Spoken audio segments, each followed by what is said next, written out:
Camera.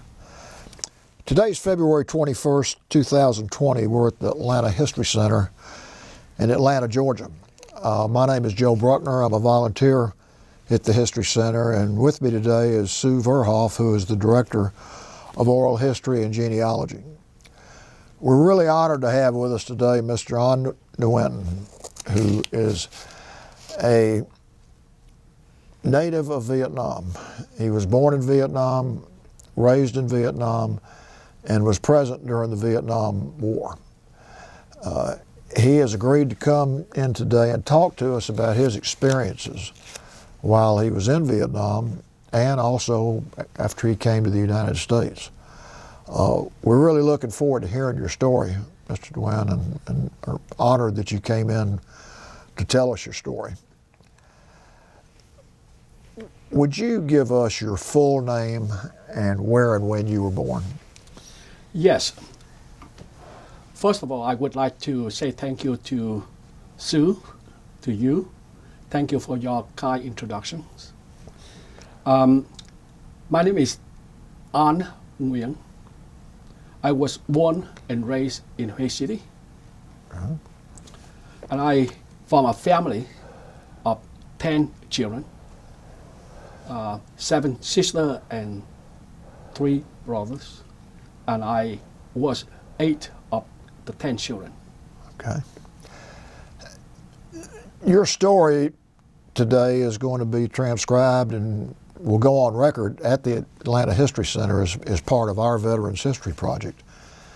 And it's special to us to be able to get the experiences that you underwent during the Vietnam War and subsequent to that. So again, I want to thank you for coming in here, and we want this to be sort of a life story, your observations, your thoughts, what you've experienced. Would you tell us a little bit about your upbringing? Yes. Again, I come from a family of 10. We were in Hue City.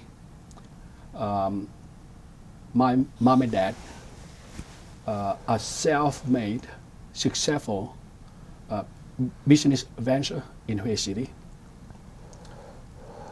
During the 50s, my dad was a waiter for a prestige French hotel in Hue City. Due to brutal treatment by the French against the Vietnamese people, my dad quit and worked with my mom to run a cigarette manufacturing shop. As business became profitable, some of my oldest sisters finished the grade school, and later on all of my brothers and sisters graduated from university. My dad and my mom and my family, even though the business is profitable, but most of the time I wasn't home because I went to a French boarding school. The school run by a priest were very strict and very disciplined.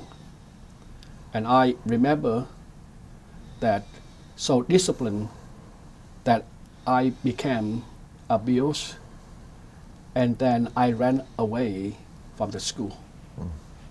And I recommend that for my life, that's something where you learn in an early age. When I scared, I ran away from the school and always want to play in a rice field with other kids. As I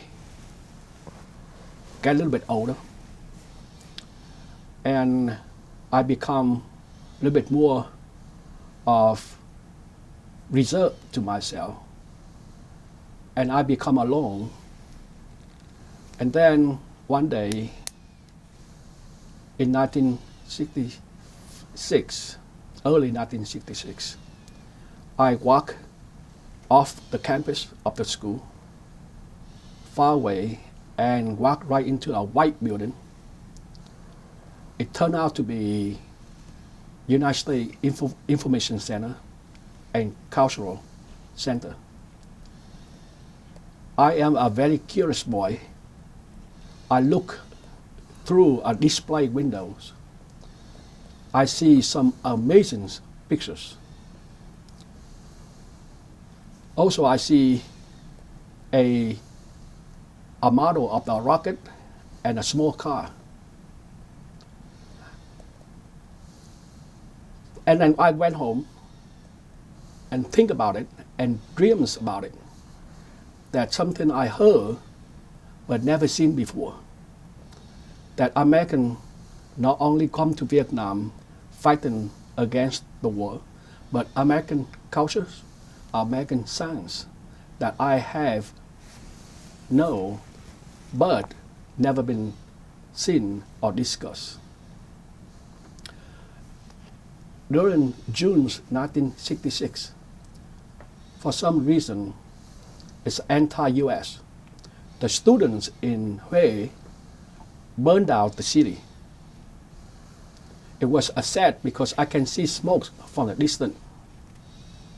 However, on that late evening, I walked along to the center, and by myself, I digging through the debris. I lucky to found a partially damaged of the picture that I saw before was John Glenn, and a melted model of the rockets, and severely damaged Simon and Garfunkel albums. I went home and cleaned up those things, and I kept with me as a precious items that many years ago, when I went back to Vietnam, my mom still saving those items for me. And during Christmas 1967, I, with my classmate and the school, took a trip to Holy Land. We call Ladies of Fatima in Quang Tri province, which is about 100 kilometers from Hue. As myself and my classmate walked through a black market, I saw and recognized the image of Simon and Garfunkel cassette tape. I break away from my teammates, from my classmates. I bought the tape, quietly hiding in my pocket, and take back to the school. A week later, I came home and listened to the tape. The sound is amazing, and the voice is wonderful. However, I just don't understand the lyric. After a month, I came home for Tet, 1968. That's when the Tet Offensive started. So we were preparing for Tet. Our house was on the Highway 1, and it's not too far from McVie headquarters in town. We were next to an open market with many commercial shops. our district was a very busy district. Hue is a wonderful and a beautiful city, a very peaceful. Every day, we seen American GIs passing by. And every time they passing by, they shower us with candies. The economic at the time in Hue was very, very busy. That I seen so many American military and American civilians with the Vietnamese working in many development programs. So Hue City and the economy was blossom, and it's good. Everybody's waiting, prepare for Tet. So on the first day of Tet, which is January 31st, 1968, early in the morning, we heard a big bang that something like crashing into our house. I then went up to the third floor, opened the windows, and I heard a burst of gunfire over my head. And following with a voice told me to shut the windows. From a short distance, I can see the Viet Cong was very prepared. They were in their foxhole, in their trenches, on the top of the roofs, and inside the open markets, with their guns ready to fight. I went down and talked to my sister and my mom, and we can hear the loudspeakers, and we realized that time Viet Cong was already taken over the town, the city. So we were quiet and asked the neighborhood quiet. By about 9:15 in the morning, I heard a rumbling sound that vibrates the whole street. I then again run up to the third floor and peek through a very small windows. I saw a Marines convoy with tanks and trucks approaching.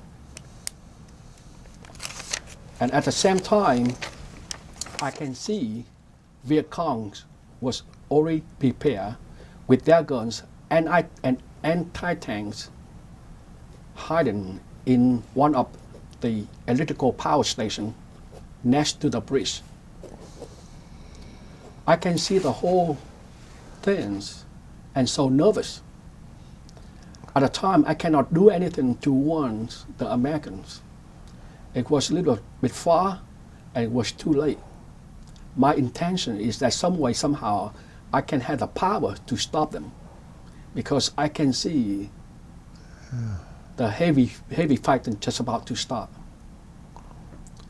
However, when I saw the first tank clear the bridge, I saw a streak of smoke fire hit the tanks, and it's loud explosion, and within a few seconds, it's all hell broke loose. And as soon as the smoke clear, I saw a few American Marines jump off the tanks, and I can see about 3 of them jump off the tank and were shot down and probably killed. Probably the first casualty of Hue battles. So I was so scared, and at the same time I can see the Marines start to move to the north, which is come closer to our house. As the Marines come closer, and during the heavy fightings, you can see, or at least I can hear, that the Marines were shouting, fighting, and screaming in agony and shouting in pain. At the time, we pretty much huddled downstairs. And then my mom and dad, my mom, she put over our bodies a blanket, and my mom and dad sitting in front of it. We hear the noise from outside and people screaming and fighting in front of my house for at least 30 minutes. However, slowly but surely, Americans fought their way to McVie headquarters. It happens like that for the next 10 days. 10 days is always in the morning that we heard Americans coming, and that's when fighting started all over again. After 10 days, my family tried to escape to McVie headquarters for safety. We walked out there, not too far a distance. Viet Congs intercept us and order us to go to southwest to a Buddhist temple and a small village. And later on, it turned out to be a very stronghold Viet Cong headquarters and also a free fire zone. So every day and night, there is bombing and shelling to our area. And every day and night, we're not so sure we gonna live to the next day, the next hour, or the next minutes. After 10 days, on the early mornings, we saw several helicopter gunships, and they fly in pair at very low altitude. And we can see the Americans, the pilots, and the door gunners, and I can see they smiling at us and also waving at us. It was a beautiful morning where, for the first time, that no more gunfires. And it was no more nightmares, seemed like.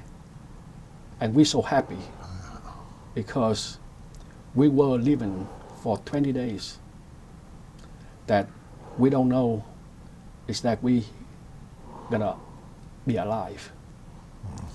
And as soon as we walk up to our house, we joined by several hundred other Vietnamese refugees also ready to go home.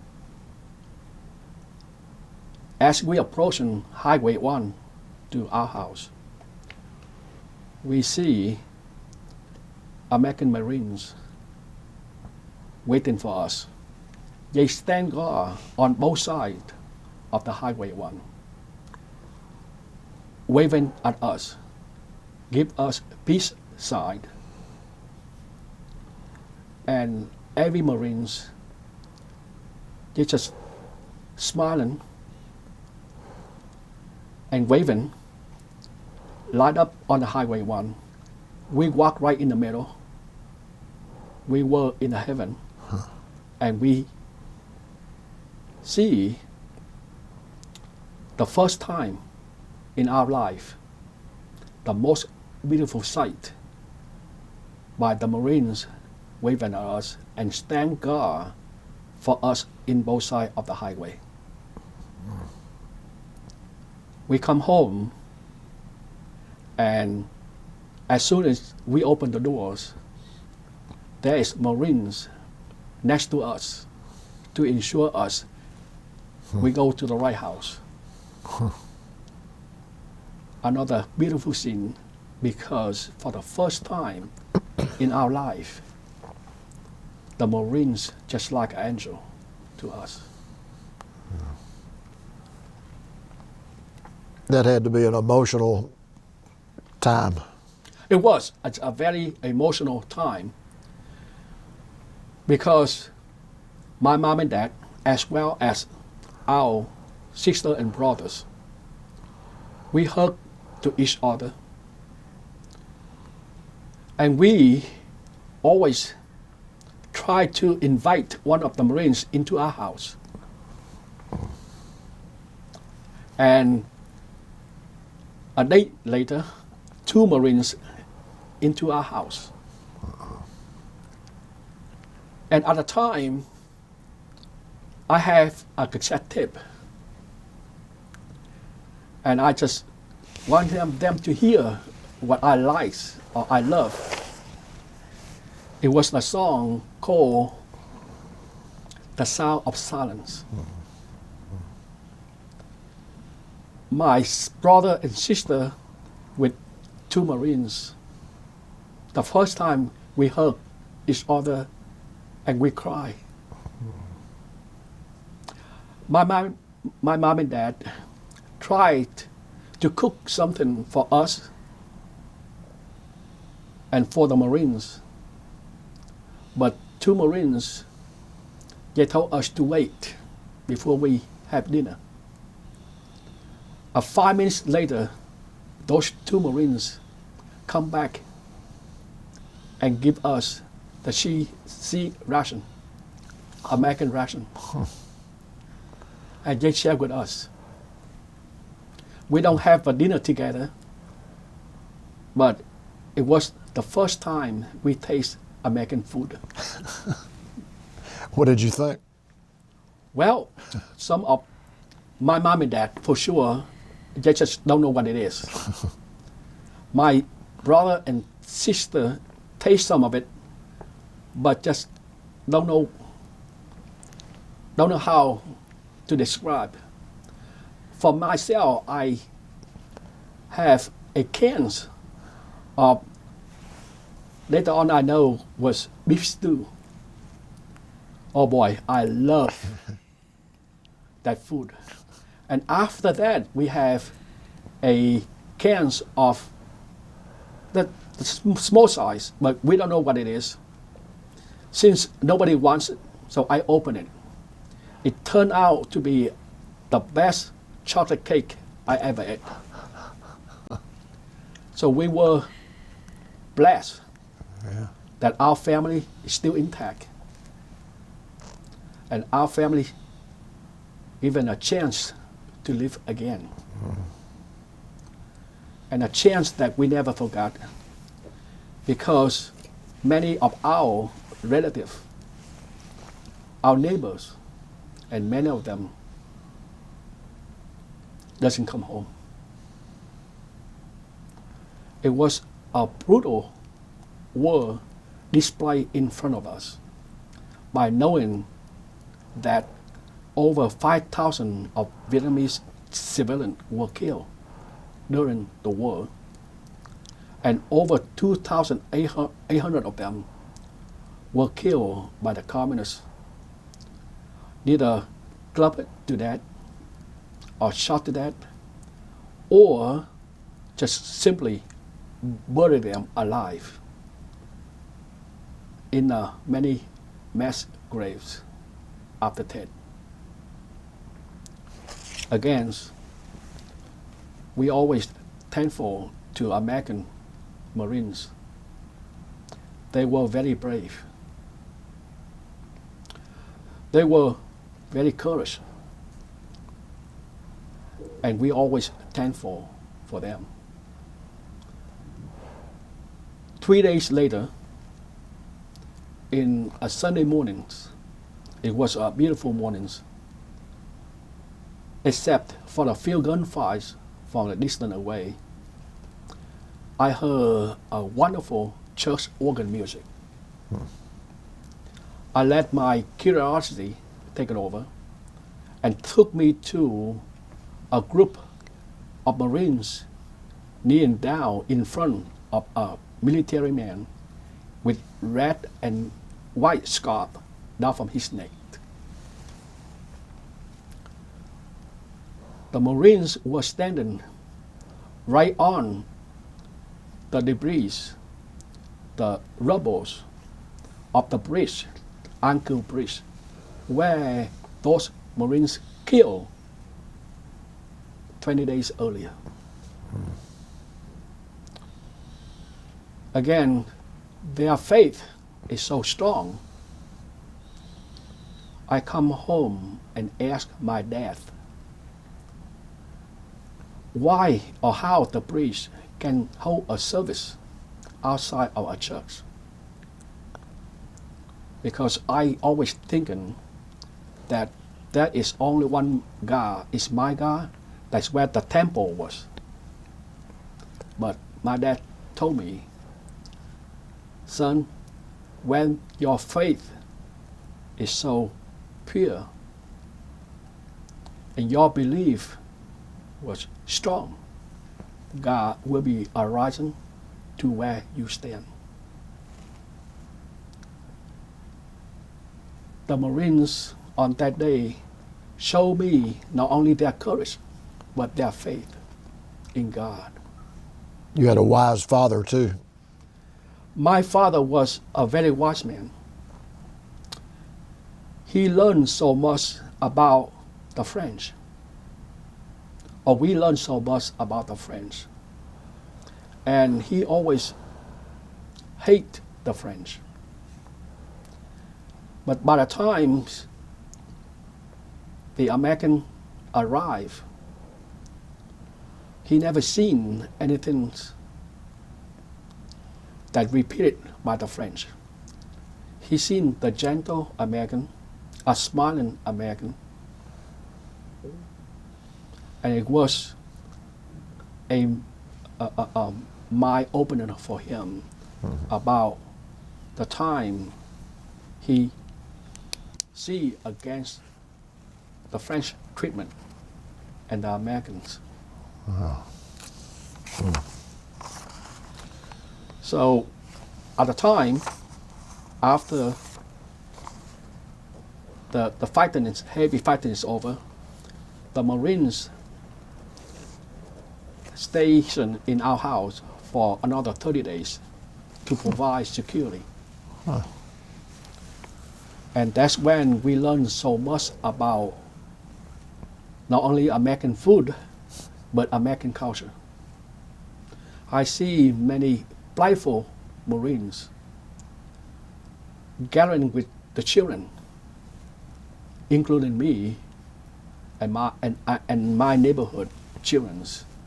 As a group, they teach us English and play some kind of sport that we never know before. We all always knows about soccer, but for the first time we see the ball small, they throw it to each other with a glove. And one Marine showed me oval balls that we don't know what it is. We thought it's a soccer. We tell them, no, the ball's supposed to be round, not oval. But some way, somehow, we see the art of the sport, because I tried to throw but never went far enough. Some other Vietnamese boys trying to throw the balls, but it's not working until they show us how to throw the balls, spiral. So that is the first time I learned American football. Also the Marines become very friendly. One of the Marines captain visit our house one day, not long after. They gave me a cassette tape, and they told me that this is a beautiful sound in there that I want you to listen. But just because my English wasn't that good, my sister told me. And we listened to the tape. It turned out to be a wonderful song, just like opening, just like a church organ music. It turned out to be a song written by Procol Harum, The Whiter Shade of Pale. Yeah. Over time, we very happy, and we were very interested to learn more English. At the time where they bring us some extra music and extra sea ration, and also funny, it was a rice bags, self-serving or ready-to-cook rice bags that they offer to my mom. And they say, Mama-san, this is the best rice we ever had. So you try it. Well, the rice was pretty good, but nothing come close to our rice. But we deeply appreciate it. So over time, Captain, his name is Scott, he become some kind of military or marine advisor and stationed in McVie. That's when he invited us out to McVie for be his friends and to enjoy some American musics and some American culture. That's when I start to interested in many different magazines, as Times magazine, Times newspaper, and a very decent, I remember then, is one of the books that he gave me, and I still kept it until later on, was The Popular Mechanics.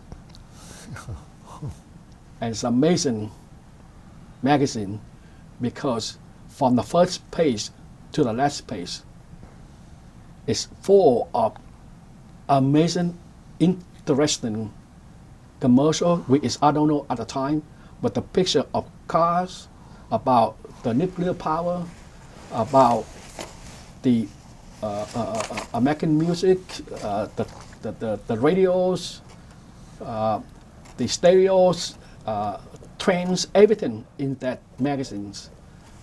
I was so in love with it.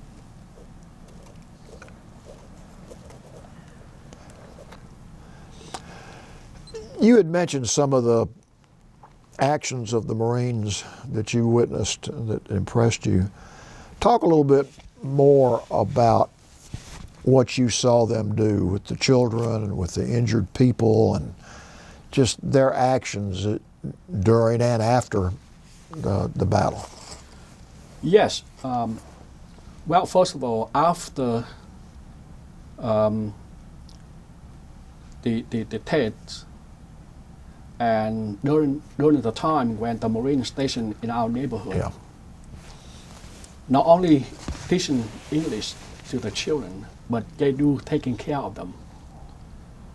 They provide first aid, and any wounded children from any mothers bringing to them, they just have like a small clinic into their camp or their tent, and provide care or the first aid for all the children. And I also heard from many of my neighborhood, the mom, the dad, during the fightings, was that despite during heavy fighting by the Marines, they always careful to the civilian and very mindful about fighting.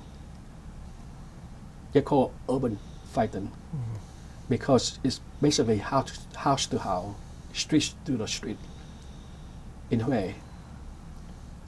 And the story is that when the Viet Cong in one of the house that Marines tried to take it over, so the house is pretty much almost collapsed, by the time the Marines get into the house, they see a severely injured of a Vietnamese child. They pick it up, ran out of the house to safety, and provide first aid or some kind of operations and revitalize the child while her mother stand by and crying. And the Marines actually saved her, because after it was done, they hand back the babies or the child to the mothers, and the mothers was so happy and cannot be able to describe how they appreciate to the Marines, because she keep bowing down and she keep praying to the Marines, just like a praying to Jesus, because her daughters still alive with all cares, because the Marines later on visiting, it's not their house anymore, but visiting the neighbor and their stay for the next 2-3 weeks. Gosh. What we heard is pretty much where we see that the Marines not only brave and courage and fighting against the Viet Cong, but they were with us at the time. It was very playful, because the war's pretty much almost over for them. And they treat us with most respect. They provide security, and every day they pretty much tell us that make sure we okay. Make sure is that they're around. Make sure is that they knows that we secure by the Marines. But the most important is that they tell us that VC Didi Mao is that VC is only go away. So sleep tight. And every night we heard American music. And it reminds me so much the time when I first heard the song, The Sound of Silence. And for some reason, they keep playing it along with The Whiter Shade of Pale and some others. But again, at least through our experience, that we were taken care of and taken care by the Marines, that for a long time, that we thought nobody ever give us. The whole neighborhood, the care and the safety that we never had before. In our life, we never heard like good night. Yeah. And we never heard some people come over and play with us and tell us that, teach us and tell us some of American words. Hello, goodbye, beautiful, wonderful. It was so unique that we were having a good time. And American Marines be able to take their times and not only play with us, but show us.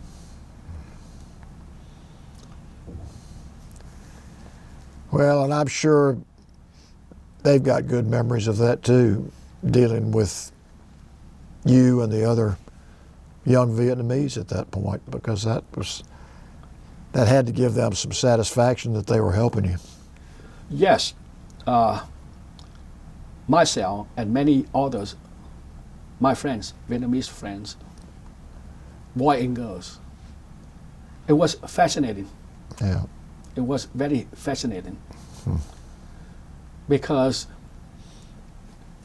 it's funny where not only my mom and dad, but older peoples, even though many of them, they had a very bad memories during the French. But I know for sure my mom and my dad is not only thankful, but they're happier by knowing that we safe, Yeah. Oh, yeah. by knowing that somebody looking after us, and nobody ever threatened us. Yeah. That's a different where neither the young generation like me at the time, we playful, but for older generation like my mom and dad, I'm sure I remember they were very appreciative. Yeah. Did they talk to you a lot about what had gone on in the past? I know you mentioned your father leaving his waiter job because of the way he was treated by the French. Did they talk much about that history and what they underwent and their experience? Sure, my dad, later on, he told me about why he quit the job as a waiter in one of the famous restaurant, hotel in Hue. He thought that he was a good worker, dedicated. But one day, and he never forgot this, that he brought food and drinks to a French family. For some reason, a French boy, about 13 years old, with his mom and dad, that he crying and he doesn't like the food. So he tell my dad to take the food back and bring out something new that he likes. So my dad picked it up, turned around, and he kicked my dad in the butt. However, my dad, he thinks about that. However, at the same time, he thinks all the people and the Vietnamese for many years that under French, remember Vietnam was a French colony, and French in Hue is one of the most disrespectful, because Hue was the center of it's Asian capitals, and where the king and the emperor of Vietnam once lived until that time. And the French treatment to Vietnamese were very selective. That the peoples who they can be used or they can use, that they bring to town to work with them. And the rest of population, it works in the farms, just like a slave. And he told me that his father, which is my grandfather, was the landowners. And he had relatives that grown rice for many years. But every season, or harvest season, the French or the people working for French, they come in and demand, it doesn't matter how many a kilogram or pounds you got, they always demanding that number of pounds or kilograms had to give it to them. So whatever the leftover is for us, and we were barely go-bys. At the same time, my grandfather was under some kind of very, very difficult period, because at the time, the Viet Minh, or the people who fighting against the French, they introduced, they call a land reform, where they take away my grandfather's land and give to the poor. My dad was kind of reserved, because we just don't know how to face against that kind of, threats. Yeah. My grandmom, she took all the monies she can to bribe some people, so they spare my grandmom and granddad's life. Gosh. So from my parents, my dad's experience, that for many generations, we were under constant bad treatment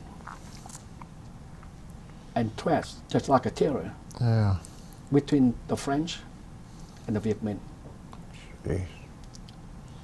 So for that perspective, my dad quit, and then he worked with my mom to run a cigarette manufacturing. And that's not the end of it, because when we earn money, and that's when corruption and bribery start. And they accuse my father, after he quit the job from the French, they accuse him being a Viet Cong. Just try to make some money for my family. So the French, they were bad, but the people, it's a sad, but it's true, where the Vietnamese people working for French, even worse. Gee. So from there to the time when American arrived, it's different. That because economies is better, we earn more money, so we'll be able to share our wealth with some other people under many different forms or shape. Wow. So you were constantly going through tough times. Our family and myself and my family, that go back to where, as we grow up and after Tet, right, that as we become a regularly visitor out to the Mark V headquarters, and from 70 or early 70s, that my sister became friends with one of surveillance advisor in Hue, and his name is Bill Fleming. He was a senior economic advisor for U.S. AIDS program. And Bill was a director of the programs, and just like economic developments, not only for Hue, but also many villages around Hue. So the story I heard from many different friends is that Bill was a good man, because every time he went to the village to provide some assistance to the district, he came back from the dirt roads that you can see he had a full load of old Vietnamese ladies in his scout. And he happened the ladies by putting all of their rice, vegetable, corns basket on top of his car and took them to town in the local Center City market. So over time, he became a volunteer as an English teacher at the U.S. Cultural Center. That's where one of my younger sister and older sister attend. So Was that a school or was that a it's cultural education? the cultural education? Okay. Just like a class, English class Okay. for all the students Okay. that want to attend the class, English class in the cultural U.S. Cultural Center. Okay. So Bill become my sister friends, and in 1973, 1973, my sister invited Bill to our house for dinner. Bill prepared and came to our house, very nice, as the guest of honor to our house, because we don't invite the foreigners, because at the time, even though we had a good experience with the Marines, but the population is still reserved, because the foreigners just because we were very mindful about the French before that. Yeah. So, but for Bill to come to our house, not only for him, but for my sister, was the guest of honor. So Bill coming in with suit and tie, and I come home for Tet at the time, and I knew a little bit of it, but not the whole thing. So I say hello to Bill. By the way, Bill speaking pretty good Vietnamese, and we have a short conversation. And I just don't think much about at the time, because I had so other stuff that to celebrate about it. During the dinners, Bill become interested to talk to one of my older sister. She also came home for Tet. My sister, her name is Sung. She was a middle school teacher, but she volunteered for a post in a far away, in very, very poor village in Tam Kỳ province. So Bill talking to her, and then after the dinners, pretty much goodbye, good night, and go home. However, later on, I heard that one day after Tet, when the school holiday is over, she went back to Tam Kỳ, which is 120 miles from our house, to the small poor village. One day after school, late in afternoon, when the class is over, she closed the door, go out, and saw Bill waiting for her at the front gate. My sister a little bit hesitant, because again, is a foreigner, and she doesn't know how to react to her friends or other teachers. But Bill coming in anyway, so my sister had to introduce Bill to them in Vietnamese. Of course, she lies a little bit. So after introduction, they went back to her small house. However, during a short distance, she insists that Bill had to go back to town right away because getting late, and in late evenings, the whole village infested by Viet Cong. So Bill had to come back to town, waiting for the next morning, and came back. Early next morning, Bill came back and introduced again to her friends and to the teachers and to the principal. And as you can see, many or all the children and almost all the village come out.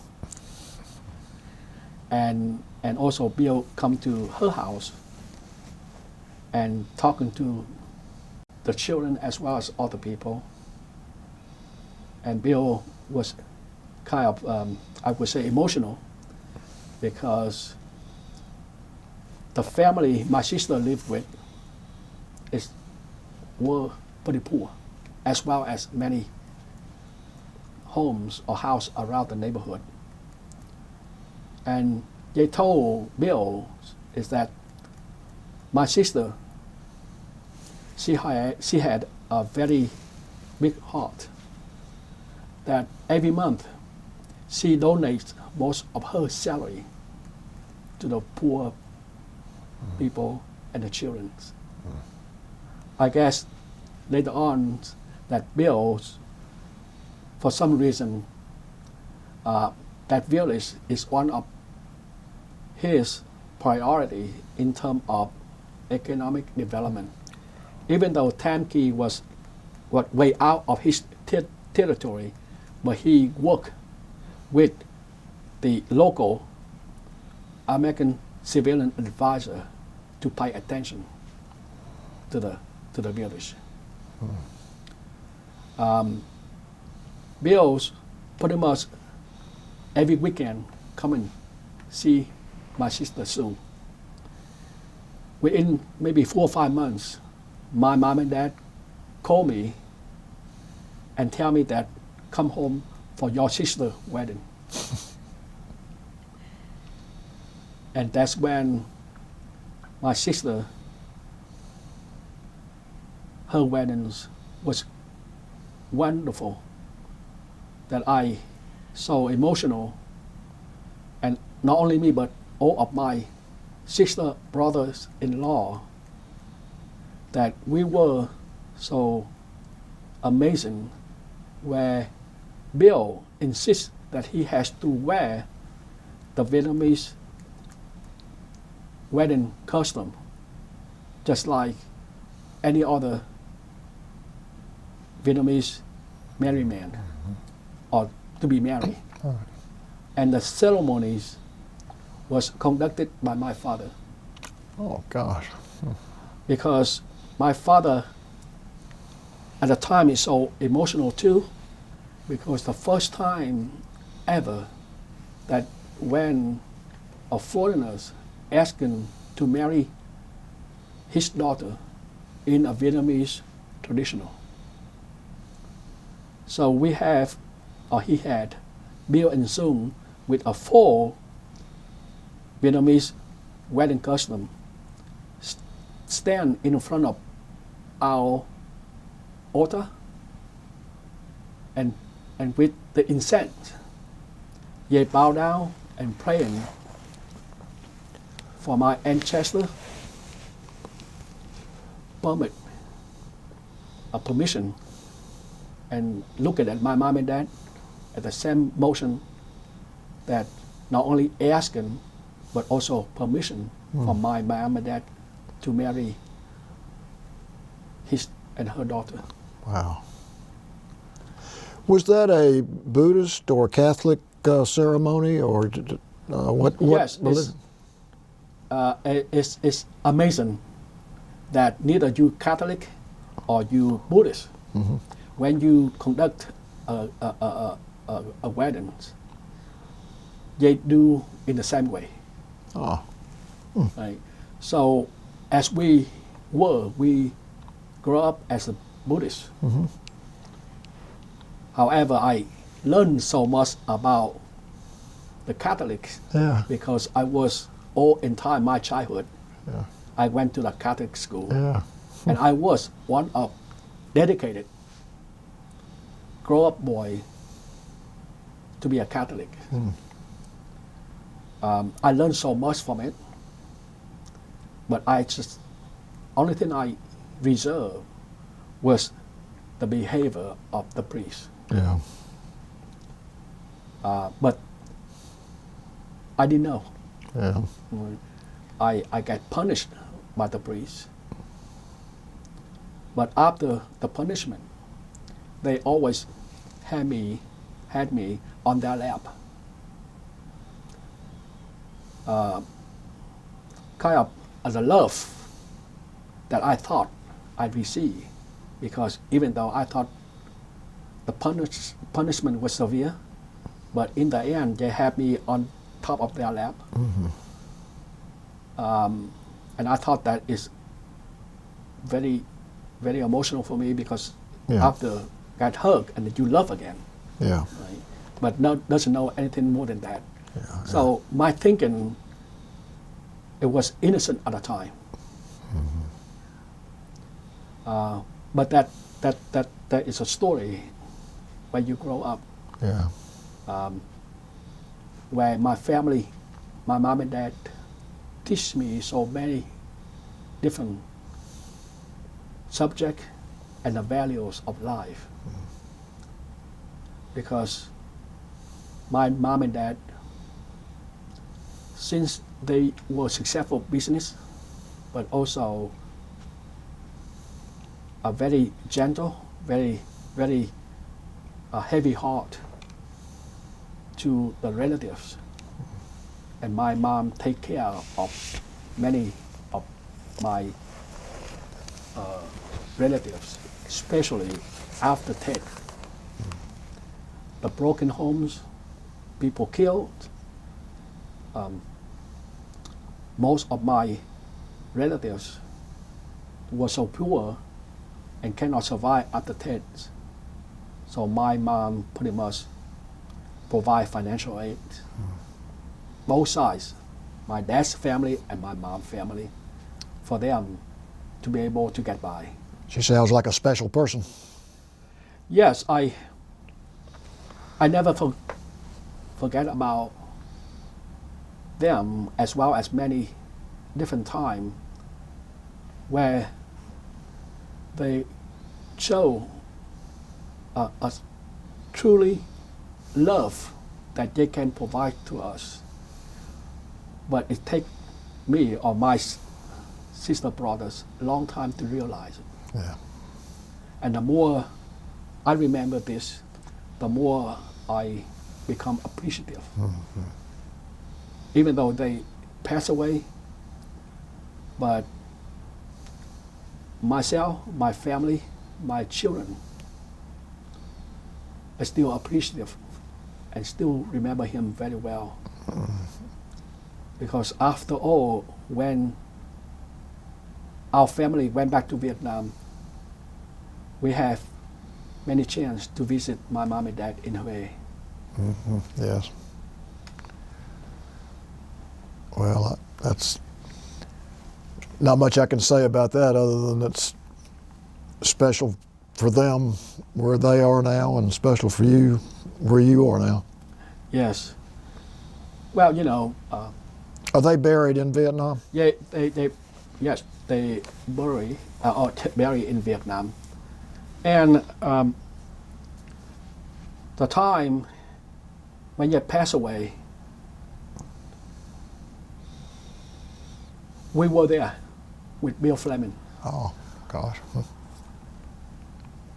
And for my dad and for my mom, it's a times where Bill's become emotional, because with Bill, he had so many memories with my mom and dad. Yeah. Because my mom especially went to extra length to explain to my dad how Bill and Sue in love and married.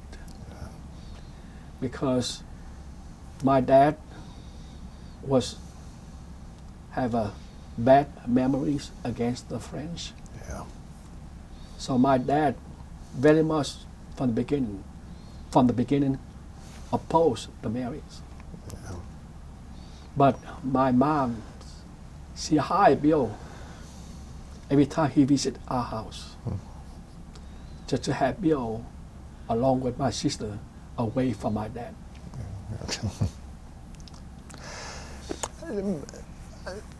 Talk some about your experiences around the 1975 period when the communists were in the process of taking over, and what that did to your family and to you, and what you witnessed, and because that was such a significant era.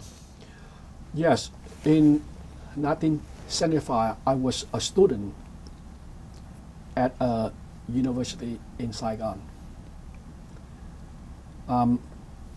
During 1975, my mom and dad, my family still in Hue. So during the early weeks before April 1975, that so many kind of the difficult times where the North Vietnamese start to engage heavy fighting in the north. So by the times they capture Central Highland, Hue and the Nangs, they still hold on barely. So my family, my sister and my brothers start to escape from Hue to Da Nang. My mom and dad decide to stay and with some of my relatives. On the day,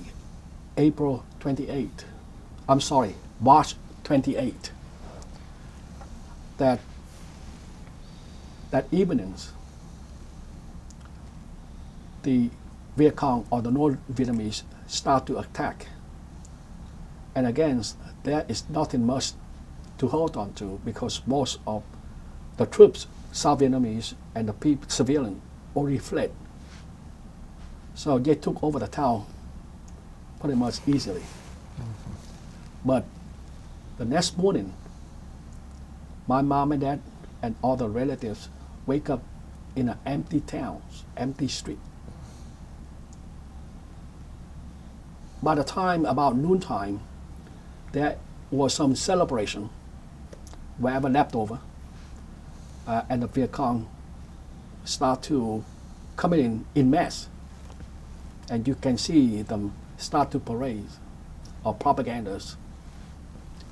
A little bit afternoon, someone knocking my mommy's and dad's or our house and asking where were the children. My mom and dad stunned because just at least my dad remember years ago when the Viet Cong knocking at the door and asking where the children were. It was a nightmare and a new form of terror coming to his mind or her mind. Yeah. Actually, my mom, she just almost passed out. Next day, on the March 29, like when thousands and thousands of Vietnamese refugees from Hue and around Da Nang tried to get into Da Nang's town. It was a chaotic. And there is on the newspaper and later on told by my sister that Viet Cong somehow rocketed right on top of the convoys that killed many people. And by the time the Vietcong start to move into towns, it's more killing and shelling because many people, the military as well as civilian, try to make their way to the seaport. My sister and my sister families, while waiting to see what happened, there was a phone call from U.S.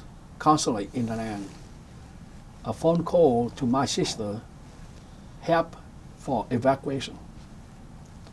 But at the time, it was a little bit too late because the rampage and the killings occurred just about every corner.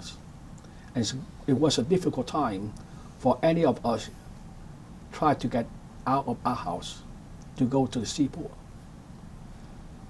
Later in that afternoon on March 29th, Vietcong took it over the town, and it was the last time I heard any more news from my family for the next 5 years. Wow.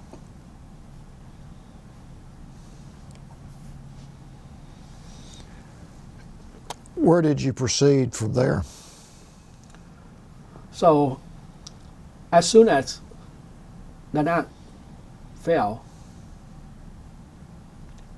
I was in Saigon at the time. However, for some reason, and probably from bills, the end of 1974, before that happened in Da Nang or Hue, someone from American Embassy visit me. And he kept insisting me to call him Mr. Rose. But his name is Bill also, but he told me call me Rose. So I always call him Mr. Rose. That tried to assist me and tell me that you need to be prepared. And I still don't know what it is, even though fighting is start to happen. And Saigon was still a beautiful city, and I still enjoy it. And I don't know what he's talking about, that prepare. So just a little bit over my head, and I just don't thinking too much about it. And a week later, I believe after Christmas, that when the university come back after the break, someone told me is that some Americans looking for me. And I still don't know what he talked about, but he say that he told us that he will be back tomorrow. So I came back tomorrow, no, and Mr. Rose showed up. And I took him to my house, which is, I stayed at the time with my relative, and he told me that prepare, and you could be departure anytime. So at 1 midnight, they stopped by and tell me prepare and get ready early the next morning. So I listened to him, and the next morning I go to one of the designated location he told me to, and then we went to the airport, and I get out of Vietnam and went to Guam. Gosh. Yes. So by the time we were in Guam for maybe about 3 months, that we heard Vietnam's fell in communism. And from there, I flew to Fort Chaffee in Arkansas as the transition station. At the time, I still had my passport, my paperwork, everything, So they told me that you don't need any more passport. You don't need any more visa. We give you a I-94 forms with a piece of paper. And I don't know what it is. I say, what is for? He say, you no longer had or have a country to go back to. You are officially become a Vietnamese refugee. And also here is a social security card that you'll be able to live and work in United States. So after the paperwork is complete, and I know where to go, and Bill at the time is still in Philippines, I received a phone call from Bill's mom and dad. They told me, we know that you are in a refugee camp in Arkansas. Just let you know, we're more than happy to sponsor you to come and live with us, which is the Flemings. So I pack myself from Arkansas to Philadelphia. And later on, when I settle down, I give it the small package to my dad at the time, which Bill Fleming, his dad, is my dad also. And I showed to him the paperwork inside, which is pretty much related to social assistance, right? And dad, he tossed that in the trash can. And he said, we don't need this and you don't need this. You relax a little bit. Next week, we're looking for a job. Gosh. I so a little bit angry, but at the same time, that I surprised, but inside myself, inside my heart, I say, if I don't have a country to go back to, and I ask Mr. Fleming, can I call you mom and dad? And ever since they become my mom and dad, Flemings, and all of their all of their daughters become my sister. Wow. And their families become my families. And it was the first time that I heard Uncle An. It was so unique. It was a lot of loves. Yeah. And from there on, I got my first job at Mako Auto Paintings and Body Works. And I worked at Mako Auto Painting and Body Works for owners, and amazingly, the owners was a veteran, Vietnam vet era. And he told me that, you will be employees working for me. However, that you have to work very hard. And you have to do everything that we need you to do. And I say, I had no problem. The reason he told me is that, you Vietnamese boy, I heard, is that nobody works. Oh. As a young age, because you always stay with your family. So for that reason, he just be mindful about it and tell me that American job is not easy. Yeah. Okay. So that's okay with me. Yeah. Right? And I worked there for 6 months. I earned enough money. And I asked my dad that, Dad, I want to go back to school. So he said, no problem. There is, or was, a school nearby called Bucks County Community College. He said, why don't you go there and register to go back to school? At the same time, I insist that I had to work to earn money. So I talked to my boss at the Mako Auto Painting and Body Works, and he told me that, if you register for courses, make sure all the courses in the morning, and then afternoon after classes, you come back and work for me.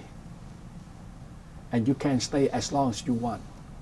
All you have to do is work and close the shop for me. And here is a security code that when you go home, just make sure you lock it and put the code in there.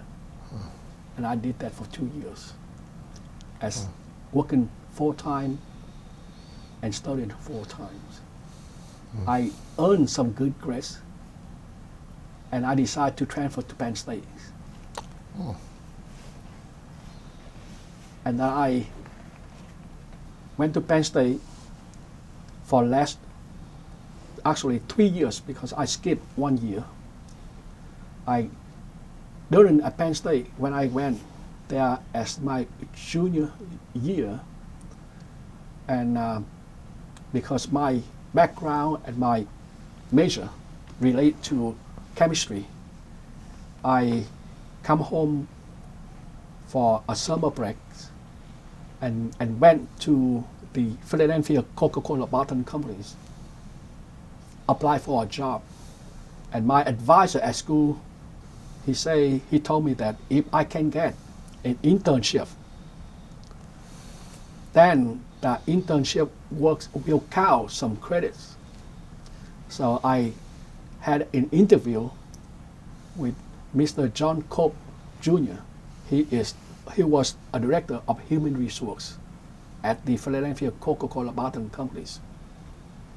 So I went to his office.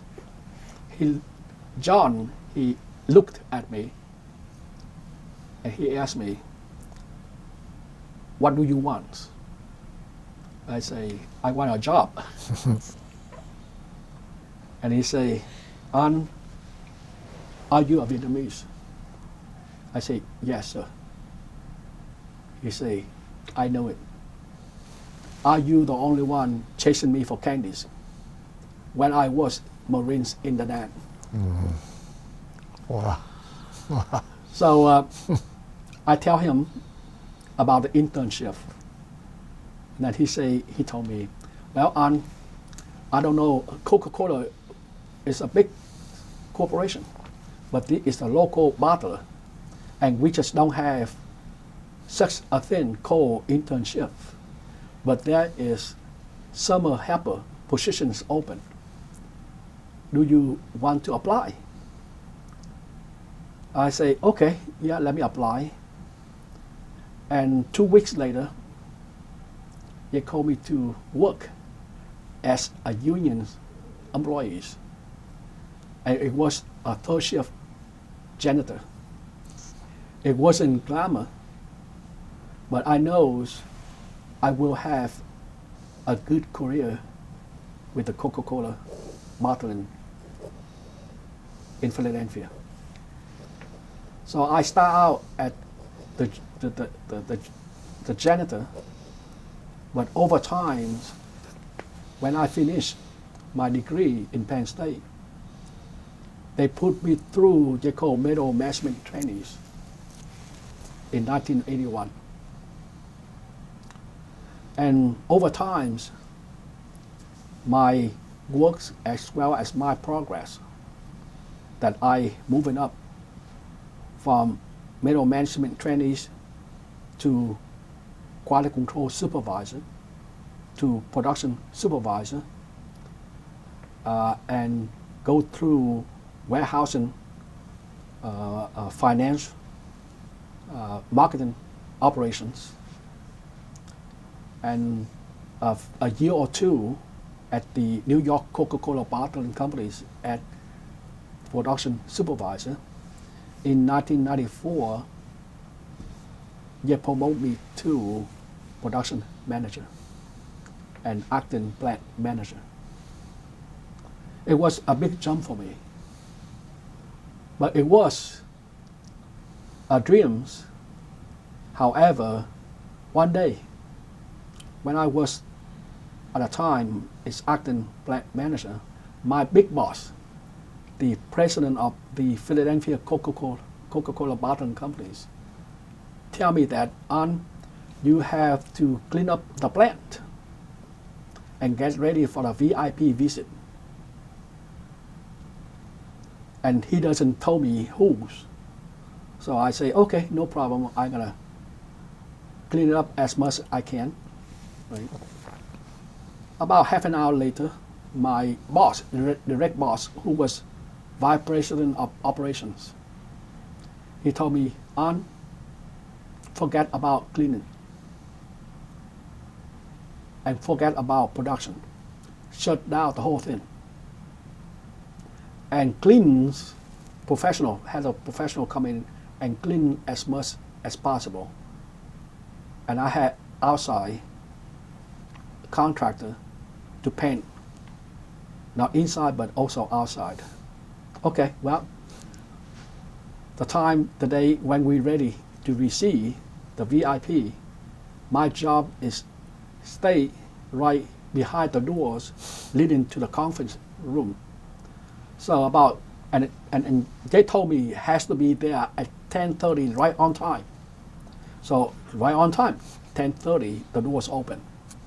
There's a group about 5 people with suit and tie, beautiful, and then introduced me to them. And starting the plant tour. So as I walk out the plant to ensure what they see, the plant is running, so a little bit noisy. So my big boss, Ron Wilson, his name, tell us that let's go to the quality control lab and reintroduce again. So yes, we went to the inside the quality control lab, and Ron introduced me, and here is Anh Nguyen, to Mr. John Jurgis. He turned out to be, at the time, the executive vice president and president of Coca-Cola International. And John asked me, do you like to go to Vietnam? And Ron, he's saying that, oh, great, because Anh, in the past till today, he does a good job for us. And it's good fit, because Anh also come from Vietnam. Wow. So within 2 weeks, I received a call from Atlanta and asked me to go to visit Vietnam in Thanksgiving 1993. So I came home and asked my mom and dad, because they worked together with us at the time. I said, Dad, the Coca-Cola Company asked me to go back to Vietnam, at least a visit for now. And my mom and dad both hesitant, because my mom and dad just got approval, the list approval for them to depart from Vietnam, from the Vietnamese government. So they don't want to see I will have a difficult time to get out. So I say, what do I do? And they say, the best thing is that let's get together with Bill and ask him for his opinion on my trip to Vietnam. And from there, I and my family driving down DC and asked Bill. And Bill, I asked Bill, and Bill say, Anh, remember, the war is over for a long time now.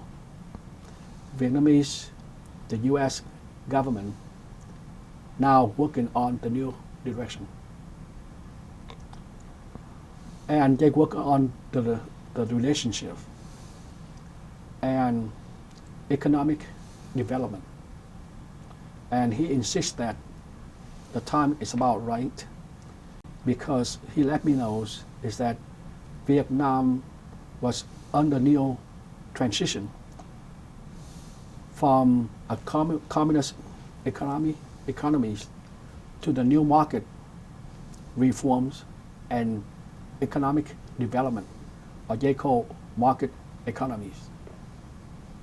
He told me that you will reconnect with the people from the South, and then helping people from the North for a better life. Because he said, I knew is that the Coca-Cola companies, as well as other U.S. companies, that will give the Vietnamese a chance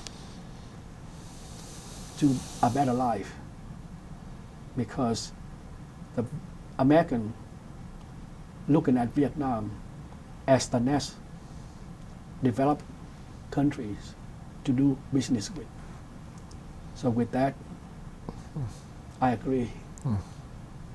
And then I took a flight from Philadelphia to Thailand to the Coca-Cola office to have a debrief on it.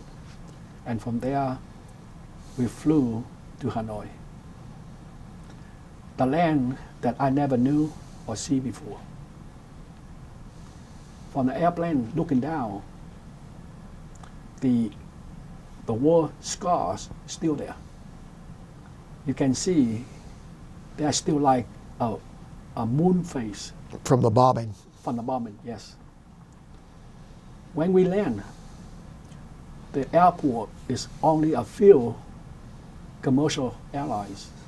There is no any other airlines except for Vietnam Airlines. And you can see the fighters from the runway or from the tarmac and parking. I went in and got my paperwork check. And from there, we went to town. It's an amazing sight because the people are so poor. You see so many people working on the rice farm. And there's nobody on the street at the time, just like a small highway. But both sides of the highway were the people working on the rice farm. A little bit reserved for me and a little bit kind of surprised and emotional at the same time. So I came to the hotel and have a rest. But good thing is that next morning I went to the meeting with my boss. He's a corporate attorney, and he had so many successful story. He told me the night before, where he was the first one successfully sign a joint venture, Coca-Cola, with Shanghai Food Factory in China. So he had a version of the joint venture language or the joint venture agreement with him, and mostly in English and some Chinese. So during the meeting, I am at first time facing, I don't know, wherever it's a mixed emotional, because I introduced two ladies on behalf of Vietnamese government. Small, but very, I would say, strong lady that she excited by the Vietnamese government in terms of economic development. A small group that designated by the government to have dialogue with the foreign companies, just like Coca-Cola. So it's kind of emotional. However, a few days later, after very intense meeting, she say, "An, why don't you come to my house? I invite you for dinner." So I went without my boss because he got to fly back to Hong Kong, and I just clean up the paperwork. So I went to her house in Center City in Hanoi. I walk in. It's a modest house, pretty nice. From outside, it's kind of I would say a rich appearance compared to the population. So I questioning, it was communist because it's a little bit different from what I see before. And she said, "Don't worry, let's go inside." So I went inside, and that's pretty nice inside. Books display, some American books, some Russian, and some magazine. And at the time, I was having a small Times magazine with me and a corporate Coca-Cola annual report, because my intention is that I will review the books, the annual report with them, to let them know how big the Coca-Cola companies, to introduce them to Coca-Cola companies. Well, it's not so much into that. It seems like she already knows. But amazing is that while we having dinner, and I say, "Can I go to the men's room?" She say, "That's in the back." Right? By the time I go back there is a beautiful shrine, like altar, right? And on top there's a Buddha or the Buddhist, right, statue, as well as Ho Chi Minh. Huh. I say, wow, that is pretty amazing sight. Because I thought first two things in my mind. It's always like, there's no religion in the communist, right? But you have Buddha status, it's pretty big size. Just like what I see from my mom and dad. And I see a picture of Ho Chi Minh. And I question myself, yes, look like he's up there, right? I come out and I, just for the fun of it, I ask that you had a beautiful altar, but there is a picture of Ho Chi Minh. She smiled and they say, it's a symbolic. Okay, we have a very nice dinner and talk about the life in the North, as well as introduce her husband to me. It turned out to be, he was a colonel in North Vietnamese army in charge of propaganda. He was an editor-in-chief of one of the communist military newspaper and magazine in Hanoi. And I asked him, and he told me many, many amazing stories. But the dinner was pretty nice. She told me is that, I heard that tomorrow you will go to Hai Phong and Ha Long Bay. Hai Phong is a little bit the second biggest city outside of Hanoi, where the Hai Phong port that American or us was bombed during the Vietnam War. And nearby there is the big mining, coal mining. It's not a company, it's a state-owned company's place that she insists that I must see it, because we'll be able, in the long run, that location will be one of our first consumer product that we're gonna ship to. So I went. On the way, my driver, the driver took me the next day took me there. So on the way to Haiphong, we come across a pretty good size, pretty wide size river, pretty wide. We had to stop and waiting for a ferry to pick us up. While I'm waiting, I look out the windows and see, again, like people working on the rice field. But into my attention, I saw old ladies with, I guess, her grandson, about maybe 11, 12 years old, working with her. And what I saw was two of them tried to scoop the waters from the small creek into their rice paddy. And they did it for almost 45, 50 minutes without ever look up. They're working so hard. And I say, I must go out and ask them. I come and approach them. And they look at me like, what you doing here? Right? Because I pretty much in nice clothes and all. So I say, I am a Vietnamese. And I just want to ask them that I never see a person working so hard as you at the old age.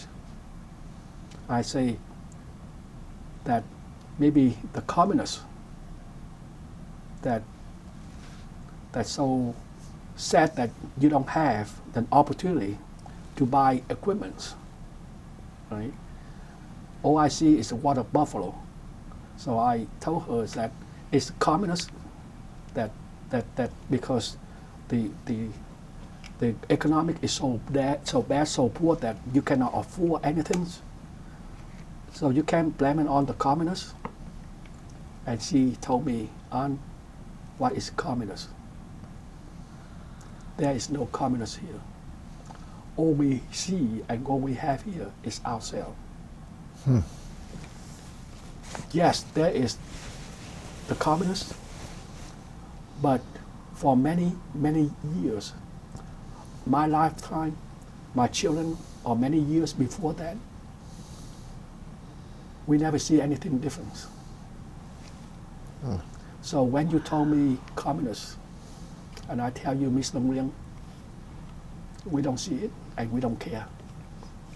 All we want is leave us alone so we can work on our rice field. And I say, well, you know, maybe in the future it's going to be better because United States will lift the embargoes and provide economic assistance, help. And she told me, Aunt, good luck with that. Because I definitely know, and for sure, my great-great-grandfather never see it. My great-grandfather never see it. My grandfather never see it. And I won't or will never see it. So please don't mention that stuff. Wow. Because it was like a propaganda, and we heard and knows enough. So with that, I kind of thinking what I'm doing here. Yeah. As a Coca-Cola man. Is that any meanings to these people? And I don't know wherever I go to Vietnam, it's the right times or definitely a wrong place. Yeah. Because I just don't know how we're going to do it. And you feel that way even now, right? Well, that's a good thing I felt that way, but I felt a lot different than now. Okay.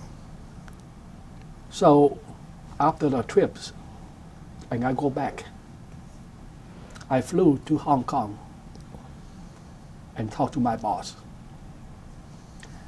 And he was Mark Olson, his name, and he was so a unique person. And I told him that, you know, Mark, I'm not so sure. Maybe it's too early. And he said, no, Aunt, it's amazingly that he knows the culture. He said, Aunt, for thousands and thousands of years. The Chinese or the Vietnamese, they were very independent people. And they were, or they will, be a very, very good people to do business with, because they were very, not only independent, but very mindful about their entrepreneurship. They grow their own rice for thousands and thousands of years, and they always bring the rice to the market as a business. So think about this, on. With that thinking, the communists in China or Vietnam, just like a symbolic. These people will rise and become enterprise, become entrepreneurship. That is their time, and they go back to 1,000 years. So don't think about the communists, because if we think about communists, we might mix the whole picture. And that gives me a lesson today, where thinking why the China or Vietnamese excelled on the market economies. Mm-hmm. When I visit in Hong Kong and China, that the China or the Chinese economies was nowhere in the Fortune 500 companies, right? Or their GNP is not even a size of Belgium. But look at China and look at Vietnam now. Mm-hmm. Just because the people. Yeah.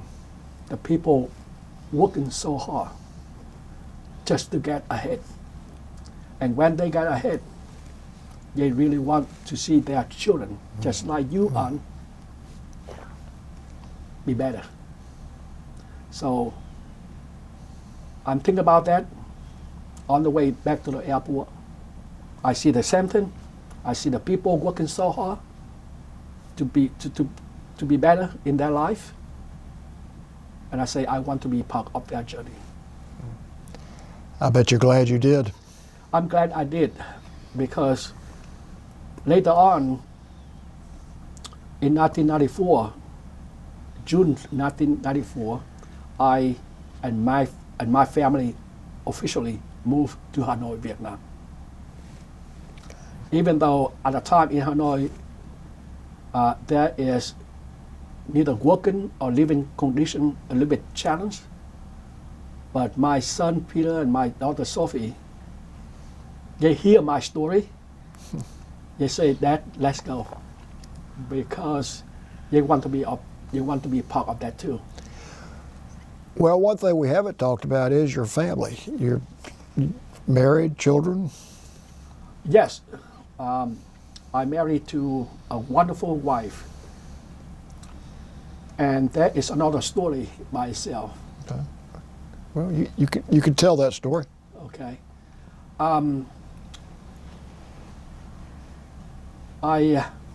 Story that I have told you, that my dad working for a French, okay, mm-hmm. and he quit because the brutality treatment to the Vietnamese.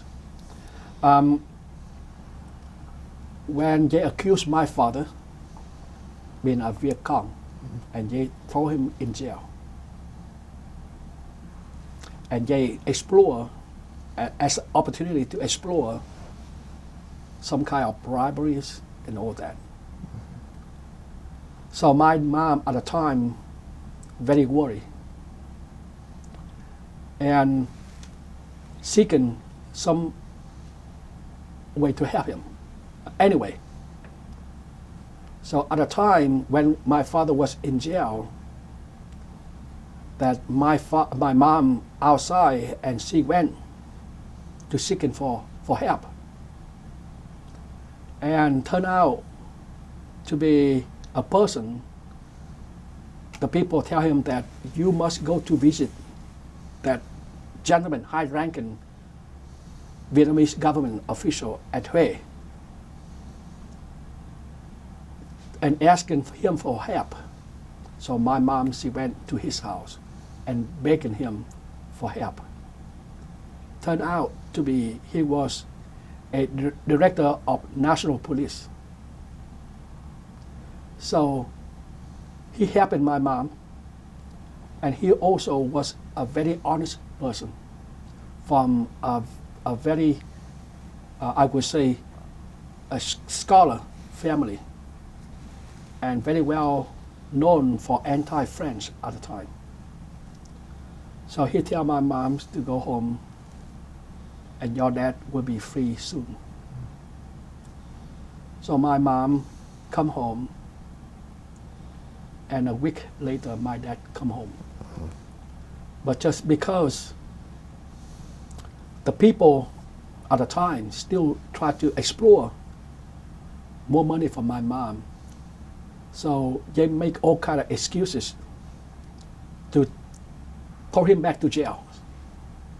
And after about 10 times back and forth, and Mr. Nguyen, who was the director of national police, want him to stay with him. Right? So for a month, and my mom's business, a cigarettes making factory, is pretty good. And Mr. Nguyen introduced me. He's saying that